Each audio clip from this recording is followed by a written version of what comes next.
বিল তো জঙ্গলের মধ্যে পালাচ্ছে, কিন্তু পালাবে কোথায়? সে তো এই জঙ্গলের বাইরে কিছুই চিনতে পারছে না। কিন্তু আদিবাসীরা তো সব চিনে। তারা একটা সময় তাকে ধরেও ফেলে এবং পিছন থেকে ঘায়েলও করে। কিন্তু বিল তো নাছোড়বান্দা, সে তো আর ধরা দিবে না। সে ঘায়েল অবস্থায় পাহাড় থেকে নিচে পড়ে যায় একটা ঝর্ণার মধ্যে। কথাই তো আছে, রাখে আল্লাহ মারে কে। আর আমরা দেখতে পারি এখানে টমি এসে উপস্থিত হয়।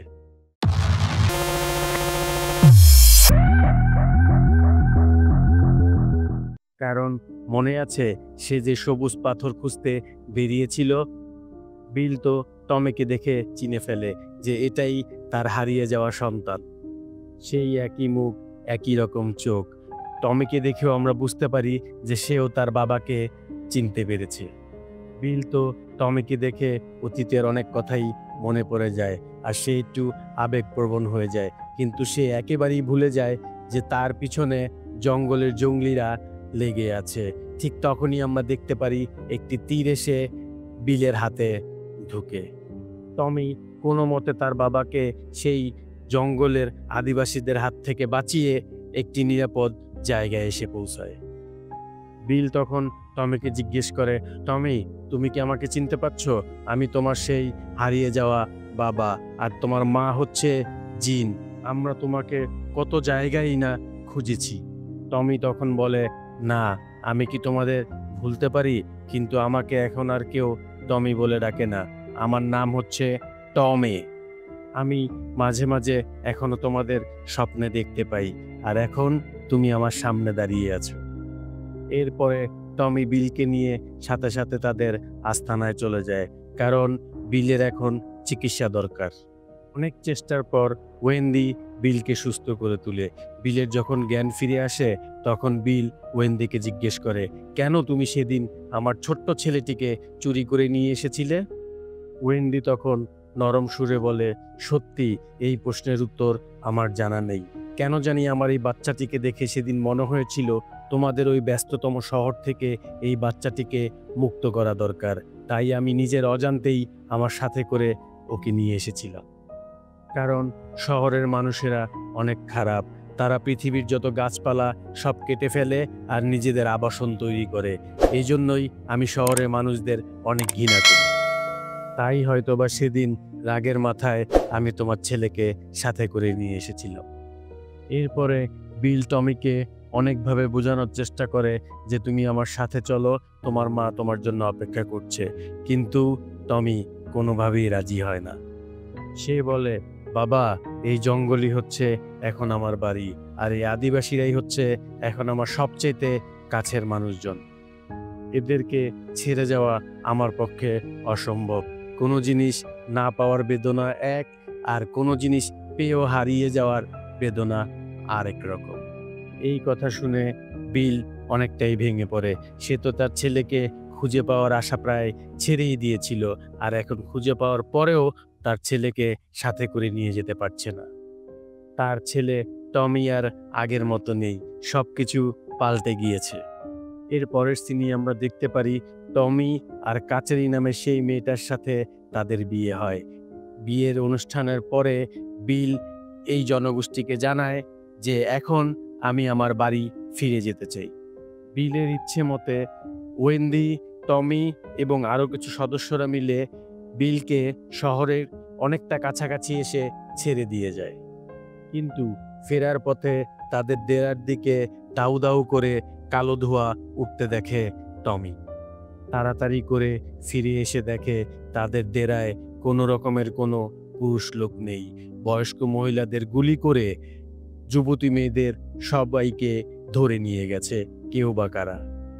আর যাদেরকে কিডন্যাপ করা হয়েছে তাদের মধ্যে টমের সদ্য বিবাহিত বউ কাচেরিও ছিল। এইসব দেখে ওয়েন্দি বুঝে যায় যে এই সব কিছুই তাদের শত্রুর দল নরখাদক সেই আদিবাসীরাই করেছে। কিন্তু এখানে প্রশ্ন হলো, আদিবাসীদের কাছে বন্দুক কোত্থেকে আসলো? তারা তো তীর ধনুক চালায়। এইখানে ব্যাপারটা হলো, নরখাদক আদিবাসীরা যখন বিলকে জঙ্গলে খুঁজতেছিল, তখন একটা সময় বিলের বন্দুকের গুলি শেষ হয়ে যায়। প্রাণ বাঁচাতে গিয়ে টমির সাথে যখন বিল পালিয়ে যায়, তখন তার বন্দুক দিয়ে একটা আদিবাসীকে মারতেছিল। সেই সময় তার বন্দুকটা হাত থেকে পড়ে যায়, আর বন্দুক রেখেই সে টমের সাথে সেখান থেকে পালিয়ে গিয়েছিল। এরপরেই আমরা দেখতে পারি সেই নরখাদকের আদিবাসী দল ওই বন্দুকটা খুঁজে পায় এবং তারা সেটা সাথে করে নিয়ে যায়। তারা ওই বন্দুকটা নিয়ে হাতে নাড়াচাড়া করতেছিল, কিন্তু তারা তো আর এই বন্দুক চালাতে পারে না, আর বন্দুক চালাতে যে গুলির দরকার হয় সেটাও তারা জানে না। তখন তারা সাহায্যের জন্য জঙ্গলের পাশেই কিছু চোরা শিকারী থাকতো, যারা চুরি করে জঙ্গলের পশু শিকার করত এবং যুবতী মেয়েদের পাচার করত। সেখানে যায়, আর সেখানে গিয়ে লোকগুলোকে বলে যে আমাদের এই ধরনের পিস্তল দরকার এবং এইগুলো কি করে চালাতে হয় সেটাও আমাদের শেখাতে হবে। এই কথা শুনে সেই শিকারীরা তো অবাক, কিন্তু শিকারীরা এখানে একটা চালাকি করে। তারা বলে, আমরা তোমাকে পিস্তল দিব এবং পিস্তল চালানো শিখিয়ে দিব। এর বদলে জঙ্গলে যত যুবতী মেয়েদের পাবে সবাইকে ধরে এনে আমাদের দিতে হবে, যাদের শরীর বেচে আমরা বিজনেস করব। আর এই কারণেই এই খাদকেরা সেই ওয়েন্দির ডেরাতে হামলা দেয় এবং সব বয়স্ক মানুষদের মেরে যত যুবতী মেয়ে ছিল সবাইকে ধরে এনে তাদের হাতে তুলে দেয়। অপরদিকে দেখা যায় ওয়েন্দি, টমি এবং তাদের সদস্যরা সবাই মিলে জঙ্গলের এপাশ ওপাশ খুঁজতে থাকে যে তাদের মেয়েদেরকে নিয়ে কোথায় গেল।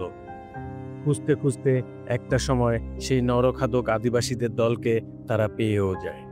তবে এখানে ওয়েন্দি খুব ভালো করে জানতো যে এইসব নরখাদক আদিবাসীদের সাথে সরাসরি লড়াই করে কোনোভাবেই তারা জিততে পারবে না। তাই ওয়েন্দি এবং বাকি দলের সদস্যরা সবাই সূর্য ডোবার অপেক্ষা করতে থাকে। রাতের বেলা অন্ধকার হলে তখন তারা সেই নরখাদকদের উপরে হামলা করবে, কিন্তু তারা সেখানে এসে দেখে এই জায়গাটা পুরোপুরি কাটা তার আর লোহার জাল দিয়ে ঘেরাও করা রয়েছে। আর এই জায়গাটাই হচ্ছে সেই জায়গা যেখানে এই জঙ্গলের গাছ কেটে বাঁধ নির্মাণ করার কাজ চলছিল। এই আদিবাসীরা তো আর বুঝে না কারেন্ট কি জিনিস, তাই তারা ইলেকট্রিকের পোল বেয়ে ইলেকট্রিকের তার ধরে ঝুলে ঝুলে সেই জায়গায় ঢোকার চেষ্টা করে। আর তখনই ওয়েন্দিদের একজন ইলেকট্রিকের শর্ট খেয়ে সেইখানে সাথে সাথেই মারা যায়। যে লোকটা মারা গিয়েছিল তার আর্তনাদ শুনে সেই জায়গায় নারী পাচারকারীর সদস্যরা সবাই বেরিয়ে আসে। আর তারা সাথে সাথে বুঝে যায় তারা যেহেতু আদিবাসীদের মেয়েদেরকে বন্দি করে রেখেছে, তাই এখানে সেই সব আদিবাসীরা চলে এসেছে যাদের যুবতী মেয়েরা এখানে বন্দি আছে। তারা সাথে সাথে সেই সব নরখাদক আদিবাসীদের ওই ওয়েন্দিদের গ্রুপের উপরে হামলা করতে বলে। আর ওয়েন্দিদের গ্রুপে সেই নরখাদকেরা এসে হামলা করে জঙ্গলের মধ্যে, আর ওয়েন্দিদের গ্রুপের অনেক মানুষই সেখানে মারা যায়। ওয়েন্দিও তাদের গুলিতে আহত হয়, আর এটা দেখে টমি সাথে সাথে একটি তীর ছুঁড়ে মারে সেই নরখাদকদের প্রধানের গায়ে। এরপরে টমি আহত সবাইকে নিয়ে জঙ্গলের মধ্যে পালিয়ে যায়। আর আমরা দেখতে পারি ওয়েন্দি এখানে মারা যায়, আর টমি বলে প্রতিশোধ আমি নেবই নেব। কিন্তু তাদের সাথে লড়াই করবে কিভাবে? তাদের কাছে তো শুধু তীর ধনুকই সম্বল। তখনই টমির মনে পড়ে যে সে তার বাবার কাছে একটা বন্দুক দেখেছিল, তো এই ব্যাপারে তার বাবাই তাকে সাহায্য করতে পারে। কিন্তু এবার প্রশ্ন হলো তার বাবার সাথে দেখা কি করে করবে? তার বাবা তো শহরে থাকে। তাই টমি এবং তার এক বন্ধু মিলে জঙ্গলের একটা সরু রাস্তা ধরে একটা জলাশয়ের সামনে এসে পৌঁছায়। সে তো প্রথমে ভেবেছিল এটা একটা জলাশয়, কিন্তু না, এটা একটা বড় নদী। আর সেই পাড় থেকে একটা নৌকা চুরি করে সাথে সাথে দুইজনে মিলে ওই নৌকা দিয়ে এই নদীটা পার করে শহরের দিকে পৌঁছায়।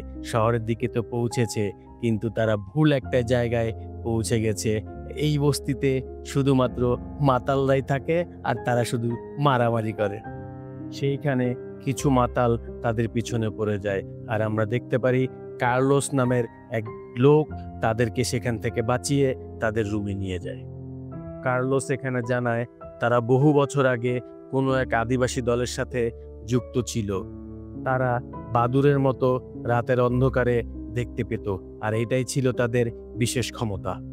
তাই তারা রাতের বেলায় শিকার করত। আর তারা যেখানে থাকতো সেখানে গাছপালা কেটে এই শহরের মানুষেরা সেখানে বিশাল বিশাল ভবন তৈরি করতেছে।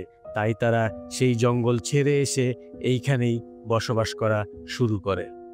টমির মুখে সবকিছু শোনার পর কার্লোসরা তাকে সাহায্য করতে রাজি হয়। অনেক চেষ্টার পরে টমি একদিন বিলের ঠিকানা খুঁজে পেল। সেইখানে গিয়ে সে দেখতে পায় যেহেতু অনেক বড় এক বিল্ডিং, আর তার যে শ্বাস পোশাক এটা পরে সে তো ভিতরে ঢুকতেই পারবে না, বরঞ্চ সবাই তাকে এখান থেকে তাড়িয়ে দিবে। এই কথা ভেবে সে গাছ থেকে পাতা ছিঁড়ে পায়ের মধ্যে পেঁচিয়ে বিল্ডিংয়ের পিলার বেয়ে বেয়ে উপরে উঠতে শুরু করে এবং অনেক কষ্টে বিলের ফ্ল্যাট অবধি পৌঁছায়। ব্যালকনি থেকে হঠাৎ শব্দ হয়, আর এই শব্দ শুনে বিল এবং জিন সাথে সাথে বেরিয়ে আসে আর টমিকে দেখতে পায়। জিন এক দেখাতেই তার হারিয়ে যাওয়া ছেলে টমিকে চিনতে পারে। সাথে সাথে জিন টমিকে জড়িয়ে ধরে, কিন্তু কঠোর বাস্তবটা তাকে মেনেই নিতে হবে যে টমি এখন জঙ্গলে বসবাস করে আর তাদের লোকজনেরা অনেক বিপদে আছে। টমির মুখ থেকে সবকিছু শোনার পরে বিল সাথে সাথে কার্লোসদের সাথে দেখা করে এবং কার্লোস আর বিলরা একসাথে হয়েই টমিকে সাহায্য করার জন্য সেই জঙ্গলে চলে আসে। আর তারা সেই নারী পাচারকারীদের ডেরায় আসে। এখানে বলে রাখা ভালো, কার্লোসরা কিন্তু বন্দুক চালাতে পারে। তাই এখানে বুদ্ধি করে বিল একাই সেই ডেরায় যায় এবং সেই আদিবাসী মেয়েদের সাথে দেখা করে, কারণ বিলকে সেই আদিবাসী মেয়েরা সবাই চিনে। বিল তখন একটা মেয়েকে বলে যে তুমি বাকি মেয়েদেরকে বলে দিও যে তোমাদের সবাইকে আমরা বাঁচাতে এসেছি। কার্লোসের দলবল আর টমি মিলে বাইরে সেই নেট দেয়া ঘেরা যে জালটা ছিল সেটা কেটে পাহারায় থাকা যত লোকজন ছিল সবাইকে মেরে ভিতরে ঢুকে যায় আর একের পর এক সবাইকে মারতে থাকে। তাদের এই গুলির শব্দ শুনে বিল তো বুঝে যায় যে টমিরা এখানে চলে এসেছে। তাই বিল তাদের ওইখানে থাকা একজনকে মেরে একটা বন্দুক নিয়ে নেয় আর বাকি সব মেয়েদেরকে সেখান থেকে উদ্ধার করে বাইরে বের করে দেয়। এরপরেই আমরা দেখতে পারি সেই নরখাদকের আদিবাসীদের দল তাদের উপরে আবার হামলা করে। কার্লোসের দল আর টমিরা সবাই মিলে সেই নরখাদক আদিবাসীদের দলের অনেককেই সেখানে গুলি করে মেরে ফেলে এবং তারা সবাই সেখান থেকে পালিয়ে যেতে সক্ষম হয়। যাওয়ার সময় টমি বিলকে বলে, বাবা, আপনি আমাদের জন্য যা করলেন তার ঋণ আমরা কখনোই শোধ করতে পারবো না। আমরা আপনার কথা আমাদের ছেলে মেয়েদের বলবো যেন আপনি চিরকাল আমাদের মধ্যে বেঁচে থাকেন। এই কথা শুনে বিল একটু ভেঙে পড়ে, কিন্তু কি করার, ও টমি তো এই জঙ্গলেই থাকে। আর তখন বিল বলে যে দেখো, ওই বাটটার দিকে তাকিয়ে দেখো, ওই বাটটার কাজ প্রায় শেষ হয়ে যাচ্ছে। এই বাটটার কাজ শেষ হয়ে গেলে জঙ্গলে আরো অনেক লোকজন আসবে, আরো গাছপালা কাটবে এবং আরো এখানে বড় বড় বিল্ডিং তৈরি হবে। তাই ওই বাঁধটাকে যেভাবেই হোক ভাঙতে হবে। আদিবাসীরা যে যার মতো প্রার্থনা করতে শুরু করে। আর কিছুদিন পরেই দেখা যায় ওইখানে অনেক বৃষ্টি এসেছে অ্যামাজন জঙ্গলে। আর এই বৃষ্টির কারণে অ্যামাজন জঙ্গলের নদী নালার পানি সব বেড়ে যায়, যার ফলে সেই আদিবাসীরা সব গাছের উপরে উঠে যায়। আর তারা বুঝতে পারে যে বন্যা আসতে শুরু করেছে। আর এটা শুনে তারা অনেকে খুশি হয়, কারণ বন্যা আসলেও মানুষ খুশি হয়, তাদেরকে না দেখলে আসলে বোঝা যেত না। তারা হচ্ছে জঙ্গলের মানুষ, প্রকৃতির মানুষ, তারা আসলে এটাতেই অনেক খুশি হয়। আর এত পরিমাণ বৃষ্টি হয় যে পানির এতটাই স্রোত বাড়ে যে ভীষণ এক বন্যা হয়। আর এই পানির স্রোতেই সেই ব্রিজটা ভেঙে যায়। অপরদিকেই আমরা দেখতে পারি বিলের চোখ বেয়ে অঝোর ধরে পানি পড়ছে বৃষ্টির মতো, কারণ তার ছেলেকে পেয়েও সে ছেলেকে আবার হারাতে হলো, কারণ তার ছেলে জঙ্গলেই থাকে আর জঙ্গলেই সে ঠিক আছে। আর মুভির শেষের দিকে আমরা দেখতে পারি এই জঙ্গলে এই দলের লিডার এখন টমি। তো বন্ধুরা, এই মুভিটি তোমাদের কেমন লাগলো সেটা কমেন্ট বক্সে অবশ্যই জানিয়ে দিও। দেখা হবে পরবর্তীতে নতুন কোনো মুভি নিয়ে, নতুন কোনো ভিডিও নিয়ে। ততক্ষণ পর্যন্ত ভালো থাকো। Tata, bye bye.